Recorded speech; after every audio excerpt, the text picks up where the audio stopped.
Welcome to The Explainer. Today, we're diving deep into a really complex crisis that's connecting Iran, the US, Israel, and Lebanon.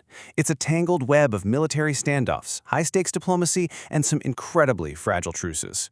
So here's what we're going to do. We're going to connect the dots between these three critical flashpoints: this vital waterway, this shaky ceasefire, and the secret negotiations. So you can get a really clear picture of what is actually going on and why it matters for the entire region.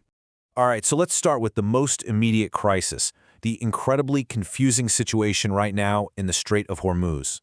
And you have to remember, this is an absolutely crucial route for global oil and for all kinds of shipping. So what is happening? Well, right now, we're seeing a total blizzard of contradictory statements. One minute, you hear reports that the strait is open for business. The next thing you know, it's closing again. It's creating this massive uncertainty for global trade because both Iran and the US are really digging in their heels. Now, if you look at it from Iran's perspective, their justification seems pretty clear. They're basically saying, hey, we had a deal to reopen the straits, but they feel the US totally broke its side of the bargain by keeping the blockade on their ports.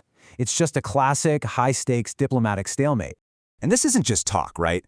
The real-world impact here is immense. We're talking about something like 20 massive vessels.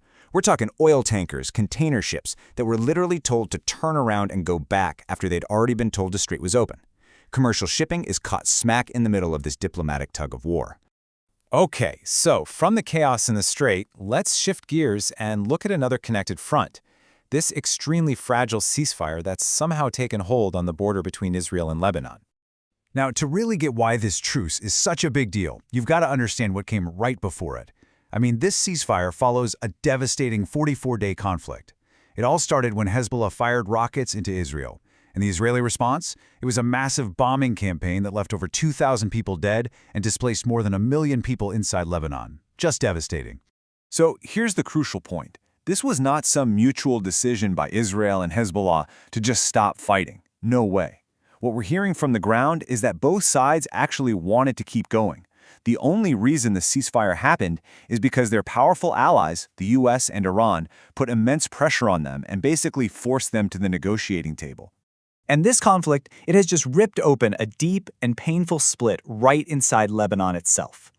On one side, you have Hezbollah's supporters. For them, this war just reinforced the idea that their group is Lebanon's only real defender.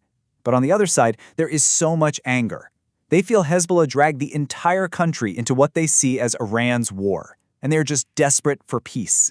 So all of this, it brings us to the big picture, right? The high-stakes diplomatic game that's being played out.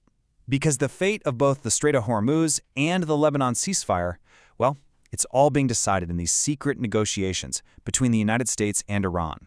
And you know, it's almost a carbon copy of what we're seeing in the strait. The public messages from each side are completely at odds. You've got President Trump claiming a deal is right around the corner, that Iran is ready to make these huge concessions.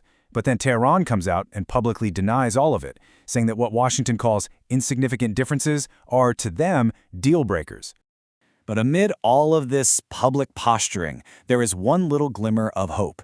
Sources are suggesting they're making progress on something called a Memorandum of Understanding. Now, it's really important to get what this actually is. It is not a peace deal. The best way to think of it is basically an agreement to keep talking. The idea is to formalize a 60-day window for intense, detailed negotiations. It's a procedural step for sure, but it might be just enough of a political off-ramp to keep this temporary calm from totally collapsing while they try to hash out a real deal. So if they're talking, what's the holdup, right? Why can't they just sign a permanent deal?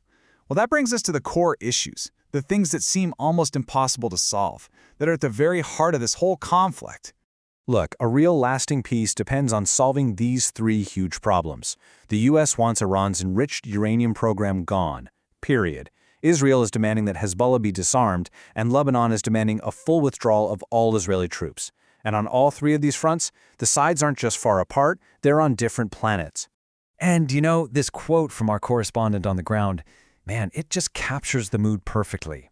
Even with the ceasefires and the talks, there is this deep, pervasive skepticism that there's any chance for a real, lasting resolution. The trust, it just isn't there. And so it all boils down to this, doesn't it? The one massive question that's going to define the future of the Middle East. Are we actually watching the first fragile steps toward peace? Or is this just a pause before the fighting starts all over again?